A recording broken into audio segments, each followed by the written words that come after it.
Hi, this is Drew Jones of Drew's Guitar Shop in Seattle, Washington, and I am just going to do a little follow-up video about that three-way switch. We talked about that in the last video, and I'll see if I can remember to link that down in the description. But basically what we had going on was that we had some incredibly sloppy wiring work. And this is the switch that I pulled out, and the problem is that this lug here in the middle, which is a ground lug, had a kind of an unprotected ground wire that was just kind of stuck through and soldered, but that tail end of it ended up coming really close to this lug and was likely causing some of the shorts that the customer was experiencing with the switch. And I went into talking about some other things that can cause shorts, including like, not trimming those ends, having, unprotected wiring in places, having, shielding that could kind of fall into places, and also about cleaning up solder resin. So I just wanted to go ahead and show the job that I did here, replacing the switch. And this isn't me bragging, because I happen to think that this is actually kind of not my best work here, and I'll explain why in a second. But you can see that I actually did a pretty careful job of making sure that there wasn't any of that resin flux, around there. And you can take a look at those joints. And basically what I used to clean that was this guy here, and a little bit of rubbing alcohol, 70%. And then following that up with my Q-tip and using a toothpick on the pieces of resin that were really stubborn, because some of these pieces of resin will be kind of hard and stuck on there, and you got to kind of pick them off with something, but it doesn't take that long to do. And so that's what I ended up doing with this. And just again, I'm not going to say this is my best work, because I don't think that it is, but this is far and away better than I'm used to seeing with guitar work. The reason why I would say that this even isn't particularly very good is because I don't like the way that the insulation is a little melted there at the end, and I don't like the way that the tinning doesn't quite go all the way up. What I did with this is I just because the wires here were very short, I just kind of I heated up the joints and I pulled the wires out, and I just kind of reformed the ends and put little hooks in them and put them through and soldered with kind of what I had there. So I didn't have the opportunity to really like clean these up. And again, it was just because these wires were too short to really do that with. Had I gone in and snipped these and then cut back the insulation, I would have had a situation where the wires were too short. But this will work. It's not a spaceship. It's not it's not a situation in which, any of that is gonna cause a particularly bad problem. This is going to work just fine. My little pet peeves with it are not things that will prevent this from working reliably for years and years and years to come. But again, even this, I think, is more than what you usually see with wiring work. To some extent, part of the reason that we see kind of sloppy wiring work a lot in guitars is because, they don't need to be done particularly well. To some extent, there's a lot of slop that's allowed, in doing point-to-point wiring in circuits like this.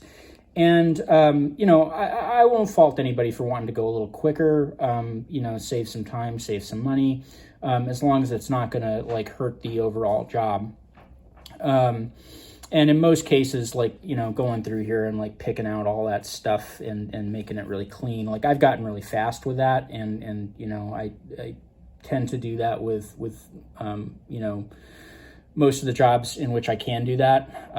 But I think that we kind of owe it to ourselves to do a little bit of a better job with guitars than I see sometimes, because sometimes I'll open something up and I'm just like, whoa, dude, what did you do? like, what was the story here? And, usually what I'm looking at is stuff where there's just a ton of solder flux, like it's mostly resin on the back of a pot, or, I'll see something where it's like kind of the thing that people describe as chrome bird shit, inside there. And usually that's a sign of some kind of, solder joints that weren't quite hot enough, which is a pretty common thing. We use different ratings for soldering irons here. Like the one that I have here on my bench is a 40 watt, and it's got a very fine tip on it. And so it does a predictable job for me, and that predictability is what I rely on it for. 40 watts is a little bit cool for doing the back of potentiometers and things that can act as heat sinks, and so I've usually got to hold it on there a little longer, or I've got to change the fine tip to a chisel tip or something like that to get more heat transfer. But it's definitely possible to work with that. If you're cool, you got one of those adjustable units, and you can turn the soldering temperature up and down, and do different things depending on what you're using it for. The bottom line is, that you want, some nice looking solder that's had a chance to not only melt but flow, because those are two different things. The flow temperature of a solder is usually is always hotter than the melting temperature. Melting, will just kind of ball up on the surface. When it flows, you'll just see it go like water, and it just splashes over everything. So you want to see that it's gotten up to flow temperature. You want to see that the wires were tinned, and so there's good connection without any oxidation on the inside to the thing that you're soldering to. You want to see the connection happening between the wire and the lug itself. You don't want to rely on the solder itself to be the conductor in those situations, just because the solder doesn't particularly act as a good conductor compared to like copper and the stuff that we usually use for conductors and guitars. So there's that. There's also the fact that when you do these connections, the way that I was taught was to use round needle nose pliers like this, and to take the end of the wire and you kind of bend a little bit of a hook in it, and that hook is what you put into the lug, and have some gator clamps on this side, some gator clamps on this side, so you can kind of snug it up and then solder it. So you got good connection between that little hook and the thing. You can clamp it down a little bit with some pliers, but don't go too far with that, because you also don't want to make that wire weak. And put a kink in it, because that can cause it to break within that solder joint and just tear itself out, because the solder itself, it's not that strong. I don't know if you've ever tried to pull a piece of solder wire in half, but it doesn't take that much. It's not, these things are not meant to be load bearing. They're meant to connect the pieces and to prevent oxidation of the connection. And so, yeah, and something else to keep in mind is that you want to keep the insulation kind of a little bit back from, where you're making the connection, but not so far back that, you're leaving that lead open to making contact with ground or shielding or whatever. So it'll short. Generally, the kind of rule of thumb is that for whatever space you have that little hook, you want that and a half, going back from the end of that hook.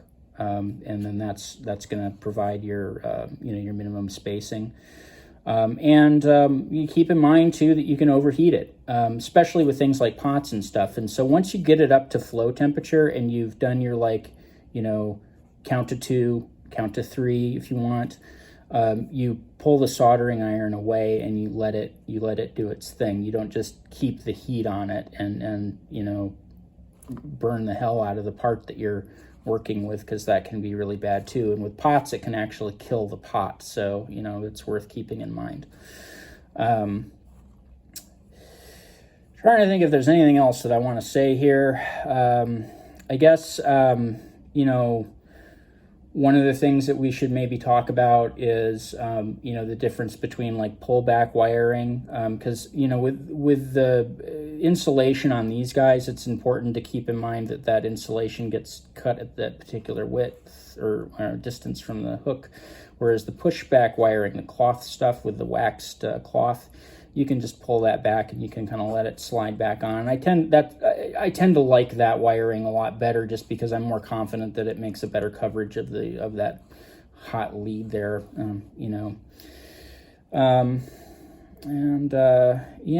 Otherwise, avoid sharp kinks.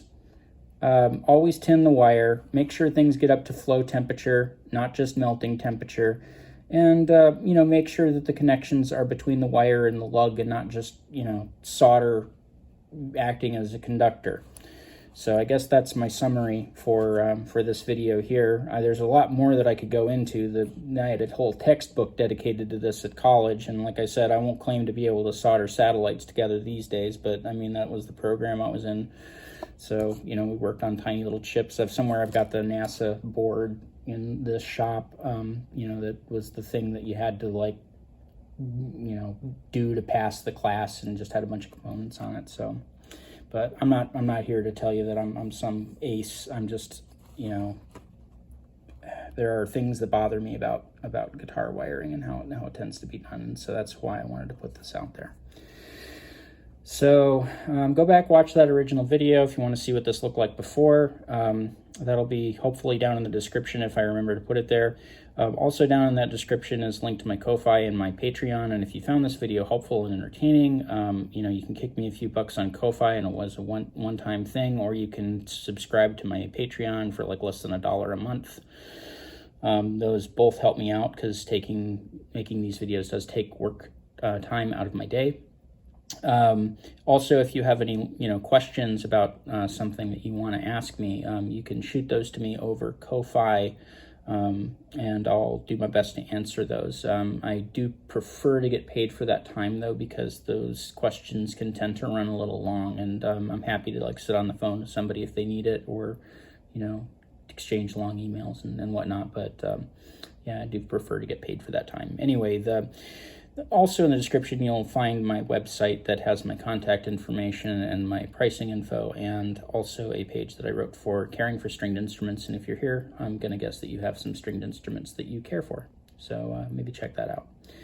Anyway, lots more videos like this on my channel. Check those out too. And this has been Drew Jones of Drew's Guitar Shop in Seattle, Washington. Thank you for watching.